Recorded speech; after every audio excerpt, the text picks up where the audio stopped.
भारत और जापान के झंडे, शेयर मार्केट के ऊपर जाते ग्राफ और प्रधानमंत्री मोदी की क्लिपिंग्स। दोस्तों, पूरी दुनिया की नजरें इस वक्त भारत पर टिकी हैं। एक ऐसी खबर सामने आई है जिसने ग्लोबल इकोनॉमिक ऑर्डर को हिला कर रख दिया है। भारत ने जापान को पछाड़कर दुनिया की चौथी सबसे बड़ी अर्थव्यवस्था का खिताब अपने नाम कर लिया है। 4.1 ट्रिलियन डॉलर की जीडीपी के साथ भारत अब एक ग्लोबल पावर हाउस बन चुका है। लेकिन कहानी यही खत्म नहीं होती। जिस रफ्तार से हम आगे बढ़ रहे हैं, क्या पता 2030 तक हम दुनिया की टॉप 3 इकोनॉमी में शामिल हो जाएं। चलिए जानते हैं आज के इस खास वीडियो में। उससे पहले वीडियो पर नए हो तो वीडियो को लाइक करके इस चैनल को सब्सक्राइब जरूर कर लेना। भारत की 4.1 ट्रिलियन जीडीपी बनाम जापान की गिरती हुई इकोनॉमी। सबसे पहले बात करते हैं उन आंकड़ों की जिन्होंने इतिहास रच दिया। लेटेस्ट डेटा के मुताबिक भारत की जीडीपी अब 4.1 ट्रिलियन डॉलर तक पहुंच गई है। वहीं जापान, जो कभी दुनिया की दूसरी सबसे बड़ी इकोनॉमी हुआ करता था, अब खिसक कर 5वें स्थान पर आ गया है। इसकी सबसे बड़ी वजह है भारत की रियल जीडीपी ग्रोथ।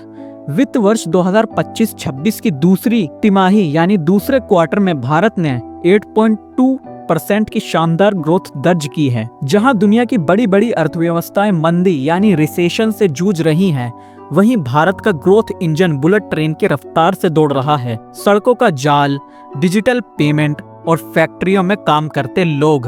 आखिर भारत इतनी तेजी से कैसे बढ़ रहा है? इसके 3 बड़े पिलर्स हैं। इंफ्रास्ट्रक्चर बूम, सड़कें, पोर्ट्स और रेलवे पर अरबों डॉलर खर्च कर रही है। Manufacturing and make in India. अब हम सिर्फ सामान मांगते नहीं बल्कि पूरी दुनिया को फोन और गाड़ियां एक्सपोर्ट भी कर रहे हैं। डिजिटल रेवोल्यूशन यानी यूपीआई। डिजिटल इंडिया ने छोटे से छोटे कारोबारी को ग्लोबल मार्केट से जोड़ दिया है। यही वजह है कि हमारी रियल जीडीपी सिर्फ कागजों पर नहीं बल्कि जमीन पर भी मजबूत दिख रही है। जर्मनी और भारत तुलनात्मक ग्राफ। 7.13 ट्रिलियन का बड़ा टेक्स्ट है। अब सवाल आता है, अगला नंबर किसका है? सरकारी अनुमानों और ग्लोबल एक्सपर्ट की माने तो भारत का अगला टारगेट जर्मनी है। 2030 तक भारत जर्मनी को पछाड़कर दुनिया की तीसरी सबसे बड़ी अर्थव्यवस्था बन जाएगा। लक्ष्य सिर्फ नंबर 3 बनना नहीं बल्कि 7.3 ट्रिलियन की इकोनॉमी बनना है। इसका मतलब है ज्यादा नौकरियां, बेहतर इंफ्रास्ट्रक्चर और हर भारतीय की आय में बढ़ोतरी। सोचिए, जो भारत कभी अपनी जरूरतों के लिए दूसरों पर निर्भर था, वो आज दुनिया को रास्ता दिखा रहा है।